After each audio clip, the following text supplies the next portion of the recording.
Hi everyone, welcome to Heading for Extinction and What to Do About It. This is an introduction to the Extinction Rebellion.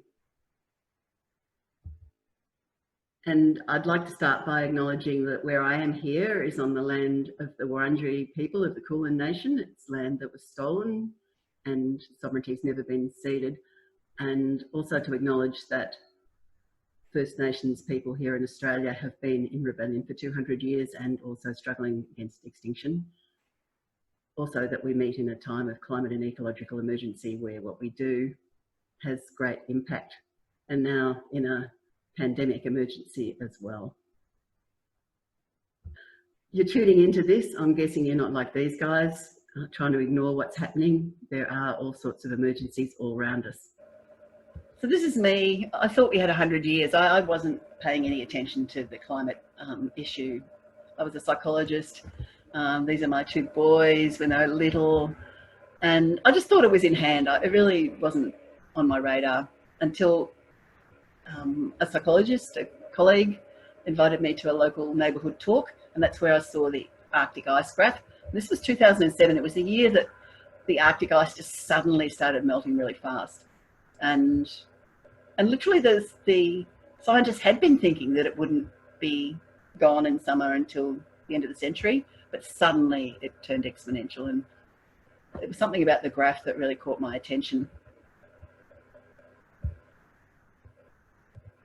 But it was also, I got onto this mailing list. It was the start of a book that David Spratt and Philip Sutton were writing, and one of the things that scared me even more than the graph was hearing that climate scientists were already worrying. They were already talking about moving to Tasmania or New Zealand, and they were already afraid for their families and starting to make plans, wondering how they could stay safe. And that was in 2007. And from then I've been taking it very seriously. I did all sorts of things in the climate movement for quite a number of years. And then we realised that 2010 to 2020 is what a lot of people call the critical decade. We got halfway through that and really not much was happening. So that's when I quit my job. And now this is my day job, Extinction Rebellion. I still do a little bit of psychology. That's what I used to do. And as a psychologist, one of the things that interests me is the message. It's telling the truth. And I got so frustrated a few years ago, I actually wrote this booklet called Don't Mention the Emergency, because there still are. There are literally scientists and campaigners who are still going around saying fear doesn't work. Don't tell people how serious it is. Like, it's quite extraordinary to me, because I just think there's an absolute moral obligation to inform people exactly how serious it is, because that's when people take action. That's what we've seen with the virus. It was the stories of doctors in Italy having to decide who they were going to leave to die in the corridor because the ICU was full that made us take it really seriously and go into lockdown. Anyway, I'll be whizzing through the science without a whole lot of references, but if you want the references, they're in there. Google's up pretty easily. We go through two parts in this talk. First is the tell the truth part, telling the truth about just how bad things are. And then the second part is how we're going to act as though the truth is real. And it can be an emotional experience. I know that it's been hard for me. I've known some of this stuff for a long time now, and it does come in waves. I think the kind of feelings of shock, fear, grief, anger about the fact that nothing is happening, all sorts of feelings. But sometimes another thing that can come up in this talk is just a feeling of determination or even relief. Sometimes people say, look, I've been waiting for years for something that actually might work. I took a particular interest as a psychologist in the messaging side of the whole question, because much as groups like our local group, Darebin Climate Action Now, were trying to get out the emergency message, we were pushing against others who were saying fear doesn't work and saying you mustn't say it's an emergency, you mustn't tell people how bad it is. This became known as the doom and gloom debate. And it came to a head around an article in the New York Magazine by David Wallace Wells, which had 2 million views. It seemed to be something that people were very interested in, and it was called The Uninhabitable Earth. And within a day, there was a barrage of criticism calling this disaster porn, and again, just reiterating that you mustn't scare people. Even if it's the truth, you mustn't tell people, because people will get scared and freak out and not act. So my view was very much like David Wallace Wells when he came to his defence, that it just doesn't seem sensible to say that we're in danger of scaring, that it's more dangerous to scare people too much than to not scare them enough. Like, if people do not know it's an emergency, our chances of emergency action are zero. So I looked into the research on this, and there is a lot of research on what sort of messages work in public health, and there's not the slightest doubt that the messages that work are a personally relevant threat, this could happen to you, plus a path to address the threat. That's why we have these scary pictures all over cigarette packets, why every single public health campaign you've ever heard of has a scary message. And the other thing about this is, when it comes to actual emergencies like fire and flood, there's not even a debate. Just imagine somebody in the fire tower going, oh, it's a catastrophic fire, people really should evacuate, but we better not tell people how bad it is. I mean, really? So when it comes to emergency, there's not the slightest doubt that the best way to get people to take action is to tell them exactly what the danger is, honestly, and tell them exactly what they need to do. And all the debate that's gone on all these years in the climate movement, I think, is mainly amongst people who really don't think it's an emergency. But ever since I saw that graph, I think it's an emergency. So what we're trying to do is shift what's called the Overton window. It's the area of public debate that's seen as sensible and possible, and it's the area in which policy happens. Our opponents of action, have been very successful in shifting the Overton window right down into what should be unthinkable. This idea that scientists are lying, that it's a hoax, that the climate's always changing and there's nothing to worry about. This is what should be unthinkable, but has become normal debate. And so this is how we get things like, on Q&A, we have a climate change denier in debate with a scientist. So of course what we have to do is put a very clear, very strong message out, and that message needs to be that we are facing an emergency and that we have to take emergency action to prevent human extinction. We need to say it very clearly, we need to say it very strongly, and in that way we will shift the Overton window.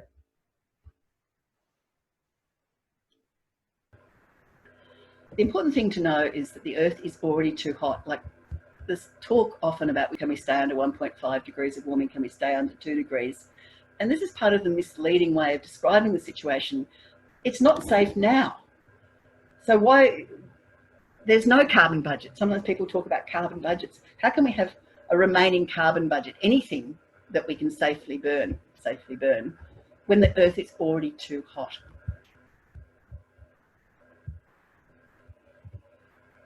One of the ways of illustrating just how extreme our situation is already is this blue bit is the whole of human civilization, the whole of organised, settled human civilization. And that's the temperature range in which all of human civilization has occurred. Here's the Industrial Revolution. It was actually heading towards slight cooling very slowly. And boom, here we are, 1.1 degrees of warming, already outside the zone in which the whole of settled human civilization has occurred. 2 degrees of warming doesn't sound like much, but look how far it is outside the safe climate zone, and 4 degrees, it's way up here. When we look around the world, we can see all sorts of consequences of this 1.1 degree of warming. And these include, of course, the melting of the polar ice sheets. Scientists didn't think the Antarctic was going to melt, but the Arctic sea ice is melting, the Antarctic ice is melting, and now, of course, Greenland is melting as well. And up in the Arctic, methane is starting to be released from the permafrost and from the melting sea, from under the ocean. And that's a very powerful greenhouse gas. With all the ice that's melting, and just with the heating as well, we've got sea level rising, we've got flooding of coastal cities, including very beautiful ones like Venice, but also all sorts of cities around the world where millions and millions of people are living. Extreme weather, we know, is increasing. This is Hurricane Dorian in the Bahamas. And in Australia, we've had this series of crises, massive droughts through 2018, leading to the drying up of rivers like the Darling River and the death of these beautiful 100-year-old Murray cod. Followed very quickly by once-in-a-century floods like this one in Townsville, early 2019. And then, barely without a break, straight into horrific fires that summer. One of the worst wildlife disasters in modern history, with billions of animals that died. If Australia had been a country, if the fires were a country, it would have been the 6th highest emitter in 2019. So 5 countries and then the Australian fires. That's how much carbon went up into the atmosphere as just vast tracts of Australia burned. At the moment, of course, we're dealing with the pandemic, and that's certainly hard enough. But there are other parts of the world that are dealing with all sorts of climate-related disasters and the pandemic, both at the same time. Right now, floods are affecting 1/3 of Bangladesh, 3 million people. And there's locust plagues in Africa and also in parts of Asia. Large parts of Africa are facing famine, partly related to the locusts, partly related to the other natural disasters, and trying to deal with the pandemic at the same time. And worldwide, we know that there are already 820 million people hungry. As the climate emergency worsens, there are more and more people in the situation, like this Indigenous farmer in Guatemala, whose maize crop has failed, making the difficult decision whether to try for another crop, hope that the weather is kinder, or whether to take what little is left and go on the road trying to find another place to live. There's other things that we're doing, like we're actually disrupting the ocean's currents at the moment, the currents that circulate the cold from the poles to mix with the warmth from around the equator. This is something that scientists have said is a very dangerous and concerning thing to mess with. And it's one of those things, we don't know how bad it could get, and we have no idea at all how to reverse it. Sometimes people talk about all these crises and all these terrible fires and all these floods as the new normal. Well, is it the new normal? No, of course, like we saw in that Arctic ice graph, a lot of these processes are exponential. It's not the new normal, it's possibly the start of something that's much, much worse. And that is because of feedback loops and tipping points. If you're paddling downstream and suddenly around the bend you see there's a waterfall up ahead, if you paddle for the shore, with a bit of luck you'll make it. If you've left it too late, you might be past the point of no return, and then you'll go over the waterfall. Now in the climate, there's tipping points and points of no return as well. So at 1 degree of warming, we've already got some momentum in the system, some momentum towards further warming. At 2 degrees of warming, there'll be more momentum. If we get to 3 or 4 degrees of warming, that's when we're over the waterfall. And look, I flipped through that a bit fast. I'll just go back one. Whoops, back one, there, yes. So 3 or 4 degrees, it's like we're going over the waterfall. Somewhere around 1 to 2 degrees, we could pass the point of no return.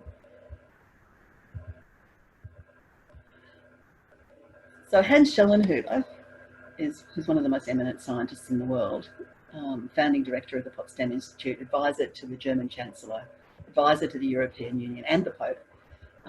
His summary of our situation is that we're reaching the end game, and that very soon we have to choose between taking unprecedented action, or accepting that it's been left too late and bear the consequences. And he's one of the people who says that the issue is the very survival of our civilization.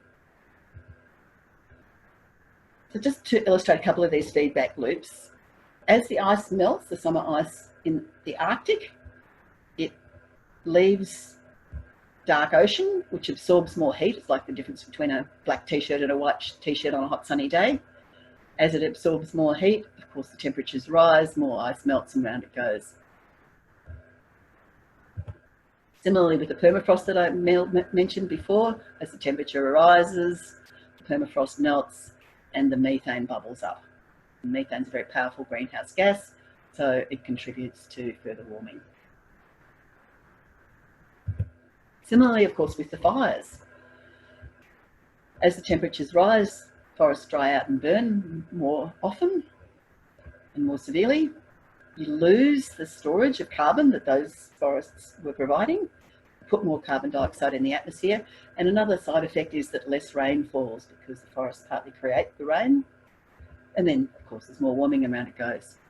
So fire process like that, even very large rainforests like the Amazon are in danger of drying out, burning, and never growing back the same, growing back as savanna, which is not nearly as powerful a carbon sink. But the worst thing to worry about is a cascade of feedbacks where these feedbacks feed into each other. And this is what Will Steffen says in a paper with Hans Schjeldenhuber and a whole lot of others, is that even if we stay under 2 degrees of warming, we can't exclude the possibility that we trigger this cascade of feedbacks that pushes the Earth irreversibly onto a hothouse Earth pathway. Now, it's not saying that we definitely will be past the point of no return before 2 degrees. It's definitely not saying that. It's just saying that we don't know where that point is and we have to be careful. Here it is in graph form. So this is the Earth when it was stable, reasonably stable in terms of temperature and climate. We've destabilised it with the greenhouse gases we've put into the atmosphere. And now we're heading for sort of the edge of the waterfall, what's described as the planetary threshold. If we go over the waterfall, that's the point of no return. And we'll be warming 2 degrees, 3 degrees, 4 degrees, 5 degrees. We don't know how much, we don't know where it will stop. If we paddle hard, if we get to zero emissions as fast as we possibly can, there is still some chance that we can restabilise the Earth's climate and restore a safe climate.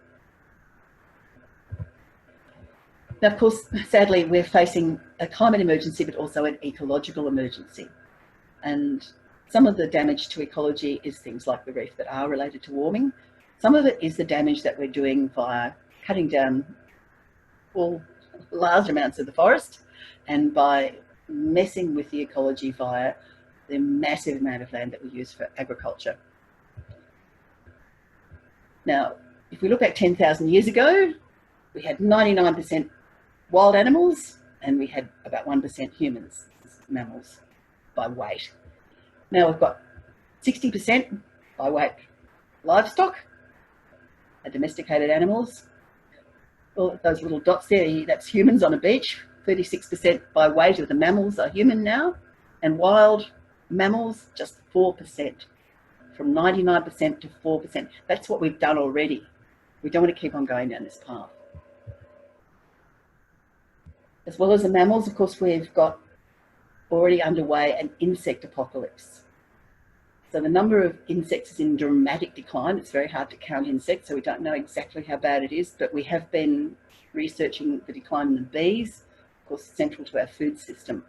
The problem we've got is that the chemicals we use, the pesticides, the herbicides, are killing the insect life above the soil and also the life under the soil, which keeps our soil healthy and which produces food.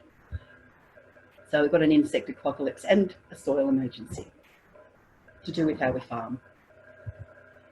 And we've begun Earth's 6 mass extinctions. There's been 5, not caused by humans. Now we're just starting into the 6th caused by humans.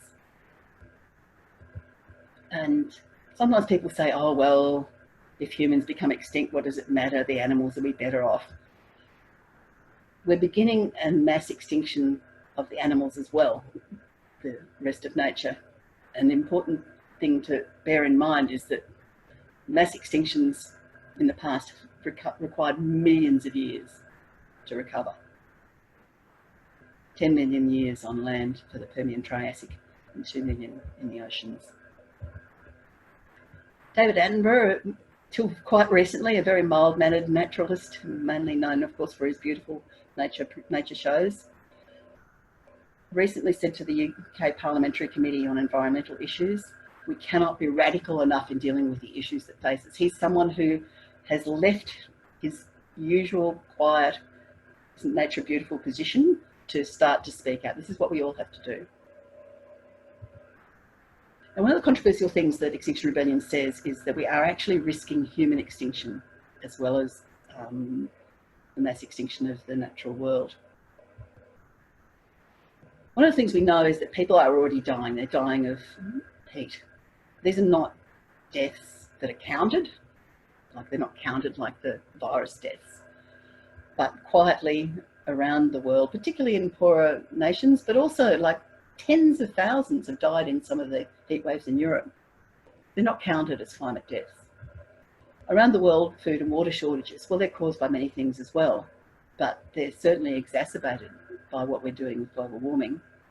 And these are becoming more and more extreme. In India, 21 cities this year are expected to run out of groundwater. It's hard to even imagine the level of suffering that will cause. And the thing with the food and water shortages also is that they're already leading to conflict and mass migration. So this is the start of collapse, only the start, early stages. But we've got already millions of people displaced, millions, 15 million already displaced inside Africa, many inside the borders of their own countries, some across borders. And we're looking at somewhere between 200,000, possibly up to 1 billion people displaced by 2050. Like it's just impossible to imagine what that amount of people on the move trying to find a place that's safe is going to look like if we go down that path. The food and water shortages are described as a threat multiplier for conflict. So this is a picture from the Syrian war. And of course, climate is not the only reason that war happened, but it was a contribution. It was a contributing factor, a threat multiplier. So this is a quote from Guterres from the United Nations High Commission for Refugees. There was a massive drought in Syria. It lasted 3 years. And 1.5 million Syrians were displaced from the farm into the urban areas. And that's one of the things that created the instability that led to the breakout of the conflict. Not the only thing, but a threat multiplier. One of the things you can see happening as well is that you've got nations building walls. Now, one of them, of course, is very well known, the American one, but there's also this one that the Indian government has built all the way around Bangladesh. It's patrolled by tens of thousands of troops. In 1 year, they shot 800 people. And if you look at this, you can see what the problem is. Bangladesh, the red areas are the low-lying areas. A whole lot of Bangladesh's food-growing area is being taken over by the sea as the sea levels rise and flooded as the extreme weather increases. This is another quote from Lonnie Thompson, paleoclimatologist. And he's saying, look, we don't speak out much as climate scientists, but we are now speaking out. This again was 2010. And the reason is that virtually all of us are now convinced that global warming poses a clear and present danger to civilization. This is a more mild-mannered way of saying the same thing. It's the sort of language, though, that makes people, well, that can easily pass people by and people not realise that this is as serious as it actually is. There is no certainty that adaptation to a 4 degrees world is possible, to a 4 degrees warmer world. The World Bank is saying there's no possibility, there's no certainty that humans can adapt to a 4 degrees warmer world. But we could be in a 4 degrees warmer world by later this century. This is a stronger way of saying something very similar. I think this is again from Hans Schellenhuber. He said that his estimate is that if we get to 4 degrees of warming, the Earth would only have a carrying capacity of about 1 billion people. Like, it's hard to even begin to imagine the pain and suffering that involves billions of people dying. And if we get to that point where billions die, then it's hard to see how human civilization survives it. The natural temptation, I think, faced with information like this is to go, well, how can I keep safe? It's like the scientists at the start. How can I keep safe? Can I get some land? You know, can we move to Tasmania? Can we find a place that's cooler, it's safer, it's away from the chaos? But someone said to me, well, if the social order breaks down, having land in Tasmania, it's no use to you. The land in Tasmania, it'll go to the people, the biggest, strongest people with the biggest weapons, the strongest private army. Once the social order breaks down, the fact that you have a title or a rental of land, nobody cares. So this is the good news, and it's the bad news. Like, it's the bad news, but it's also the good news, because for the first time, probably in human history, there actually is an issue that unites us all. There's no doubt that, of course, it's coming first and worst to those who've done less to cause it in Asia, Africa, South America. But the climate and ecological emergency, it's coming for us as well. Even in our relatively comfortable lives in Australia, it's coming for us as well. We're all in this fragile blue planet together.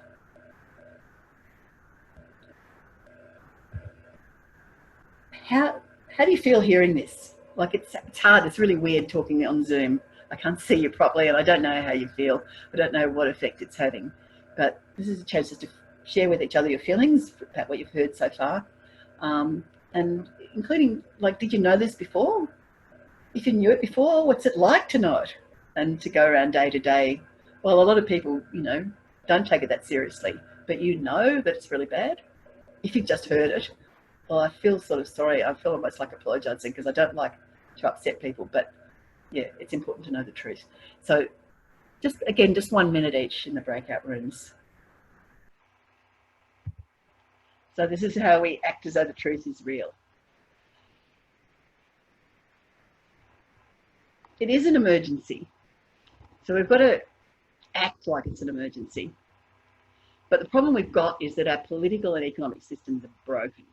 So a lot of the ways that we might think first to try and act are just not going to work. And we can tell that because the climate movement's been trying them for quite a number of years now.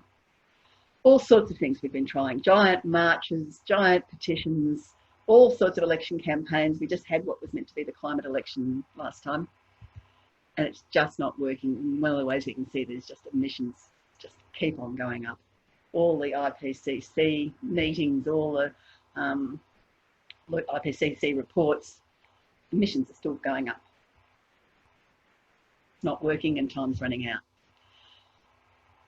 And in Australia, but also in many places around the world, the problem is basically our political system's broken. We've got some companies and some individuals making massive profits from very destructive industries. Of course, fossil fuel industry is big in Australia. We've got people just with outrageous amounts of wealth. So much money, they can buy whole media outlets. They can massively influence elections, and they can put incredible pressure on politicians, partly by owning media outlets. And the problem then is we've got that politicians are very reluctant to rein in those destructive industries, and very reluctant to address wealth inequality. They're being leaned on from quite a number of different directions. So around you go. More and more inequality, more and more a few people with way too much influence over our system.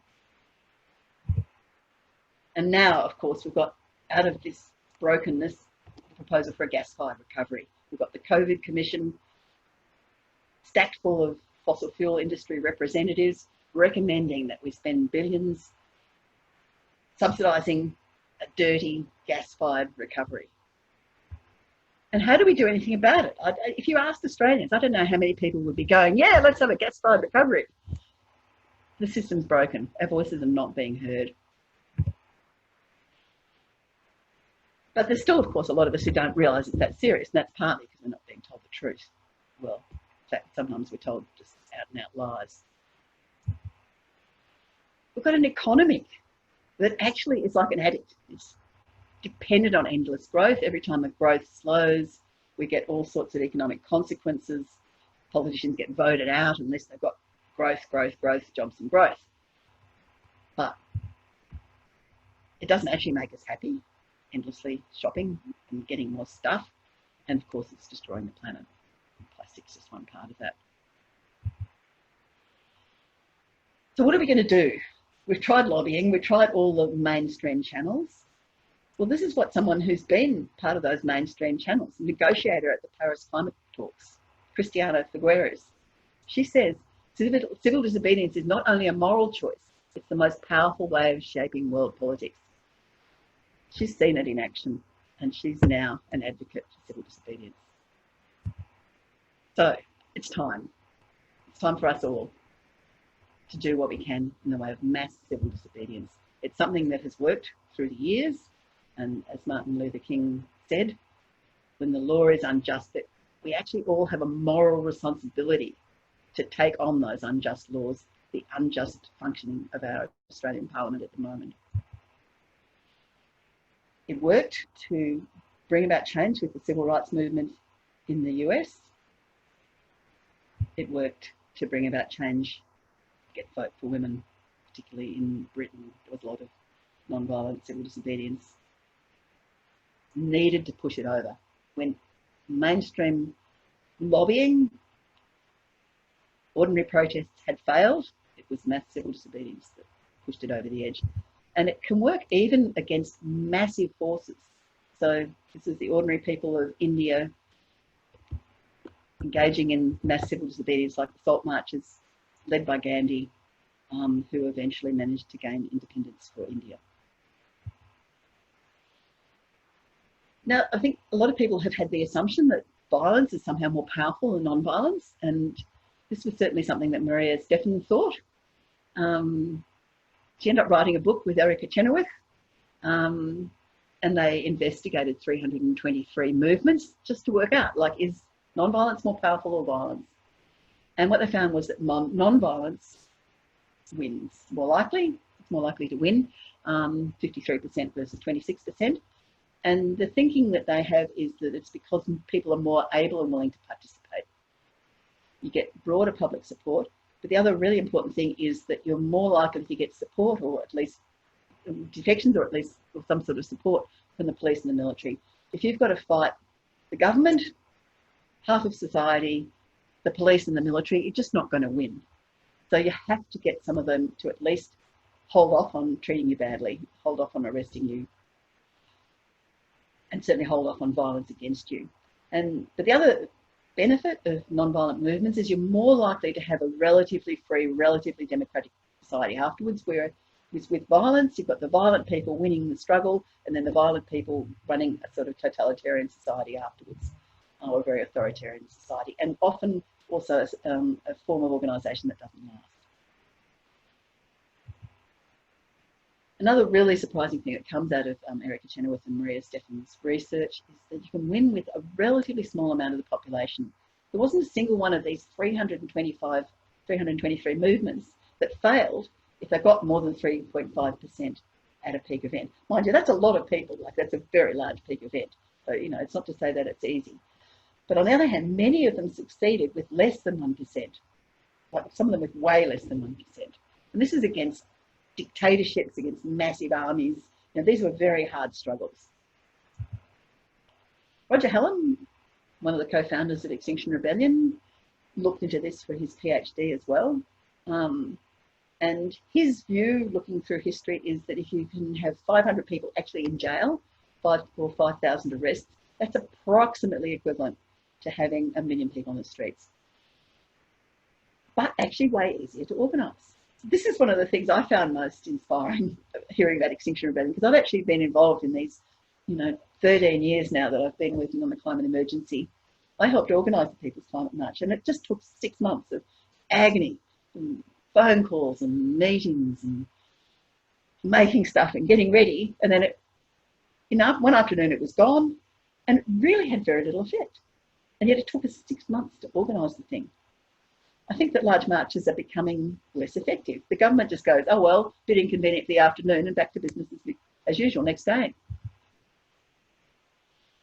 There's a proud history of civil disobedience in Australia, including, of course, the famous Franklin Dam blockades, including the amazing Kimberley gas hub, 2 years of road blockades and protests that prevented the gas hub getting built in pristine country up there on Aboriginal land. And Lock the Gate, a wonderful, powerful movement in Victoria and New South Wales and across many parts of Australia. And perhaps the peak event was the Bentley blockade, with 1,000 people in a camp, 100 to 200 visitors per day. And at one point they sent 800 police to try and clear the blockade, and they couldn't do it.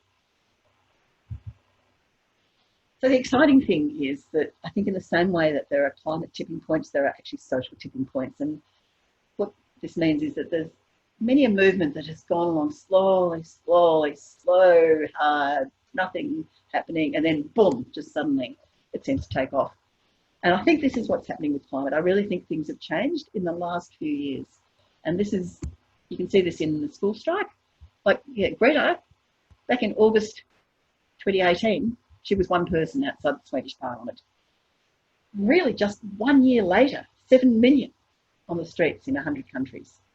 Same with Extinction Rebellion.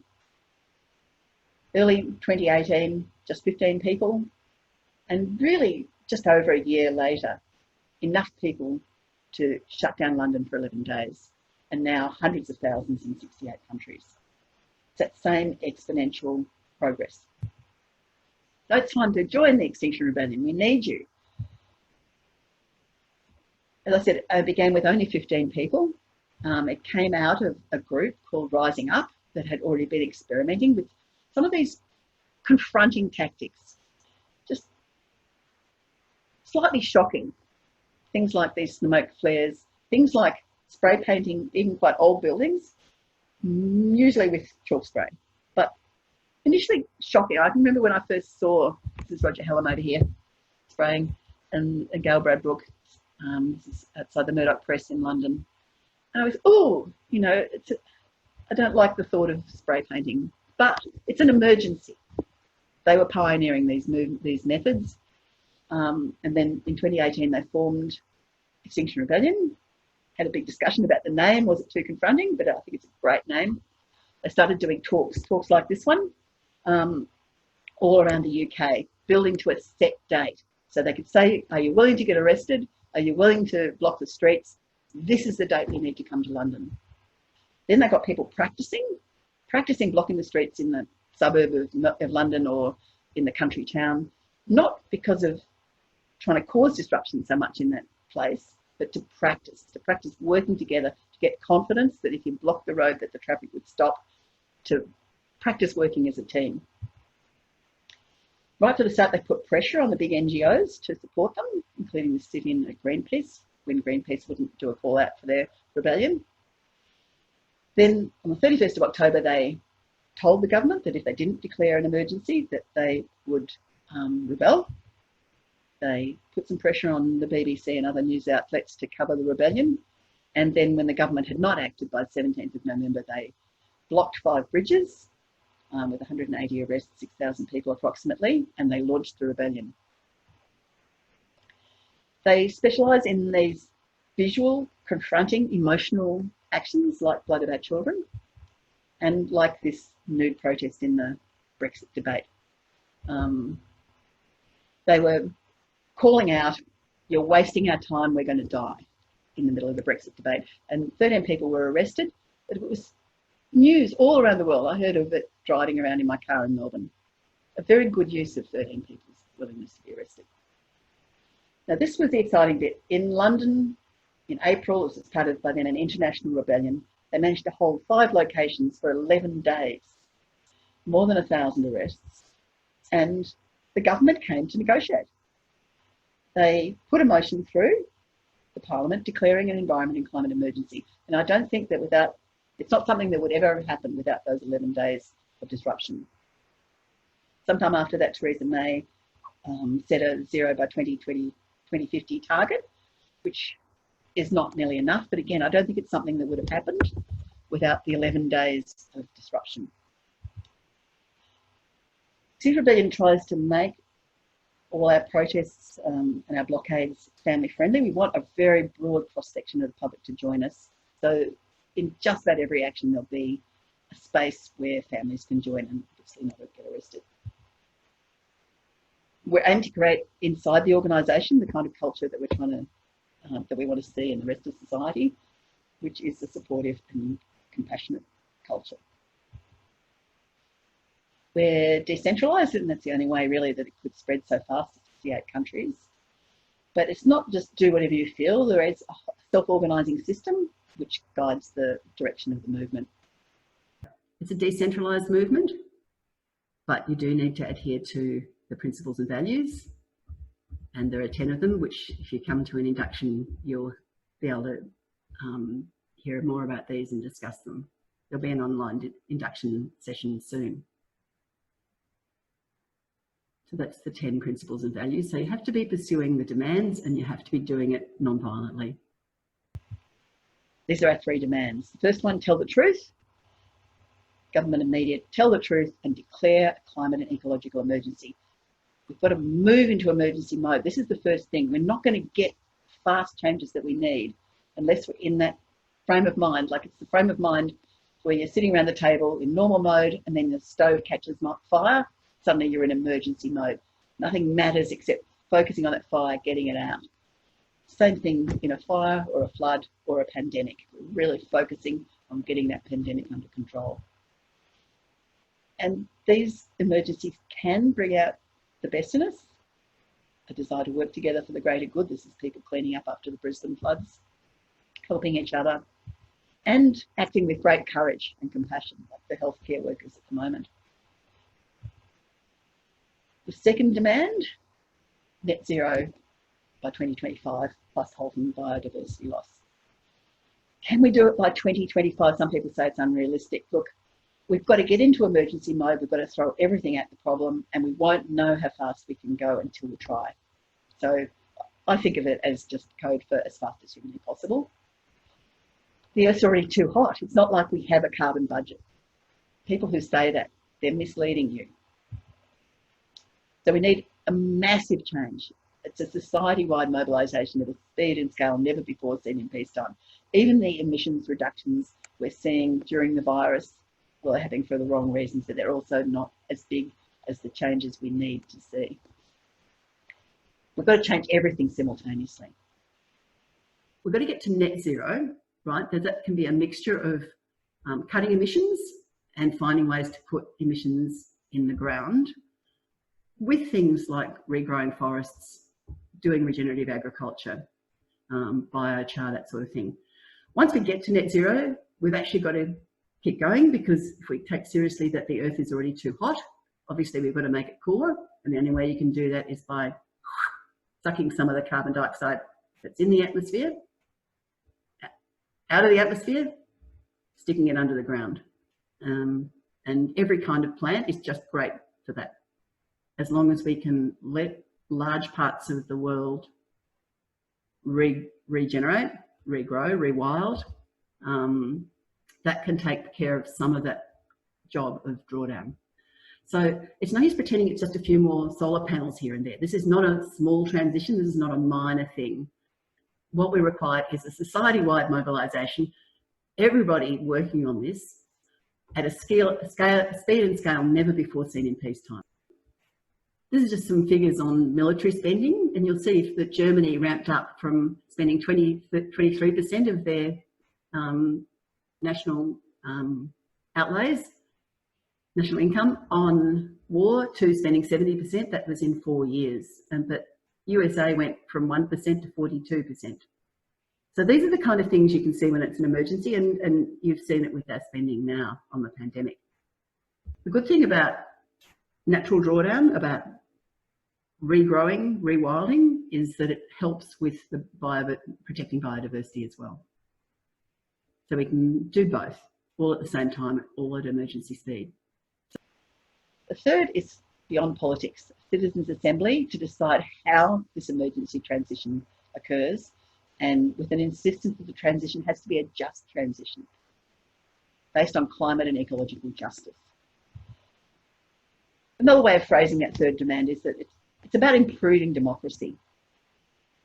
What we've got now doesn't have the voices of ordinary people getting heard.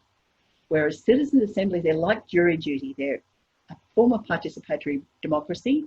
They're randomly selected. They mostly have at least 100 people in them, so you can represent the various demographics of the society. They're advised by experts, non-biased, not full of vested interest experts. and they're supported in wise deliberation and really thinking through the issue, and they mostly come up with really good results. That's because ordinary people, when you sit them down and they can apply ordinary common sense to a problem, basically just do a lot better than people who are really being pushed around by vested interests. Because even though we've got left and right and, you know, all sorts of divides in society, actually the vast number of people agree our political system is broken. The vast number of people agree you can't have infinite growth on a finite planet. And the vast number of people, pretty much everybody, wants to leave a place that their kids can live, a habitable planet. So based on this desire for a habitable planet, the Extinction Rebellion is spreading all around the world. South Africa, India, France, Hong Kong, all sorts of places, some large, some small, and continuing through the virus, although of course, like the main thing we do is mass action, and it's very hard during the pandemic, but we're finding ways to do it. Despite the pandemic, even through the pandemic, we have a plan, and part one of that is mass mobilisation, just setting up and supporting hundreds of local groups, eventually thousands of local groups, all through Australia, providing training in non-violent civil disobedience. It's worth going to that even if you think that you probably wouldn't want to get arrested, just to find out about the laws and about how it works and all the different roles. Even if you want to be in a non-arrestable role, it's worth going to the training. And there's all sorts of other skills, like if you want to get involved in organising, there's all sorts of training about facilitation skills and how the self-organising system works. So that's part one, mass mobilisation. Part two of the plan is basically escalating disruption. So initially local actions, then bigger actions in the state capitals, and then finally we're going to work up, hopefully quite fast, to a prolonged disruption of either one city or maybe several cities, where tens of thousands come out and block the streets for as long as we can, at least a week. Now, for all the reasons that I explained earlier, we are non-violent and there's no exceptions. So it's non-violent actions and non-violent words. So one of the things we hold quite strongly is no blaming and shaming, which is sort of weird when we say the system is broken and it's toxic and it's killing us. We say that about the system. But the thing we say is not climate criminal. We say join us. We're aiming for defections from the elite, from every branch of the toxic system. We need as many of the people who have been caught up in the toxic system to join us as possible. So we hold the toxic system accountable. Like, there's certainly no shying away from that, but we don't make individual people feel bad as best we can. You don't want to back them into a corner. They're more likely to agree to our demands if we don't blame and shame them. Part of what we're working towards is a dilemma for the government, that we're going to block the streets for a really long time, as long as we possibly can. At that point, it's a dilemma for the government. They either let us stay there, which is embarrassing, or they use excessive force to remove us. So this is on a bridge in Paris, and people have been obviously given a chance to move back if they wanted, but these people are getting pepper sprayed in the face, which is quite an excessive reaction to a very small number of people sitting on a bridge, but very powerful backfire effect. This is a tweet from Greta Thunberg about it, with 4,760,000 views. So that, again, is an action that went all around the world. So yeah, in Australia it's growing. All sorts of actions have been going on over the last year in pretty much every state and territory. This is some people from Melbourne blocking a bridge in the lead up to the October Rebellion last year. I think it's about 60 arrests there. This was a giant die-in in Bourke Street after the election. Some faith groups participating in the Spring Rebellion, the Red Rebels. Lots of arrests in Melbourne and Sydney particularly, but I think also in Brisbane. And fun as well. So this is civil disobedience. We went dancing around the streets, disrupting traffic for an hour or two, but we were dancing to staying alive. It was a great event. It's since gone all around the world. Now people say, oh, you block the streets, aren't people going to get cross? Well, they do. Like, it's no doubt if people are actually stuck there while we're blocking the streets, they can get cross. But But this is at the end of a very negative article about commuters being furious in The Age. The question was, do you support the Extinction Rebellion protests? It's not a question about do you think there's a climate emergency or do you want some climate action. 84% actually support the protests. Or did. This was halfway through our week of action. And that was out of 135,000. That's age readers, of course, but still, I think that's quite extraordinary for some very disruptive tactics that we were using in that period. And we already have some results, even from our relatively small movement in Australia. In the weeks after that Spring Rebellion in October last year, 400,000 signed a petition to declare a climate emergency and sent it off to Parliament. Now, we'd been working for a year in 2016. We got 20,000 over the course of a year. Suddenly, in 3 weeks, 400,000 Australians signed a petition asking the government to declare a climate emergency. And following on from that, 3 climate emergency declaration motions. Like, you may not even have heard of this. It didn't get much news. But 2 motions went up in the House of Representatives, both narrowly defeated. I think we just needed 3 Liberals to cross the floor that would have got up, and 1 in the Senate, which was actually a draw, but that's not enough to pass in the Senate. So there's lots of ways you can help. Like, it really doesn't mean you have to get arrested, but if you have a willingness to risk arrest, like, you're the heart of the movement, we especially want you to come and help. But if you are willing to help the people who are willing to get arrested, even if it's cooking food or making badges or making flags, being a legal observer, being on Twitter, any of our social media, helping write newsletters, pamphlets, there's 1,000 things you can do. So what do you think? The first step would be to either join or start a local group in your local area, and I'll tell you more about how to do that, or to go to nonviolent direct action training, and there is some coming up in Victoria quite soon. So we're still doing safe actions like this one in Goulburn about gas, very socially distanced. And there's a school strike for climate that we'll be participating in on the 25th of September. So bear in mind that it's easier protesting in Australia than in some other countries, and easier for some of us than others, even in Australia, of course. Consider that taking action with others feels good. It makes a lot of difference if you're feeling worried, to know that you're doing everything you can. Greta is calling on adults to act. I want you to act as if our house is on fire, because it is. Scientists like Kate Marvel are calling on us to have courage. Courage more than hope. Courage being the resolve to do well without the assurance of a happy ending. We don't know how this is going to end. But this is the question I ask myself, and I want you to ask yourself as well. How do you want to be remembered? Like, people are going to know you lived through this time. How do you want to be remembered for what you did in this time? What do you want your life to be about? We're better or worse born in this period of great consequence for this generation and the ones that come after.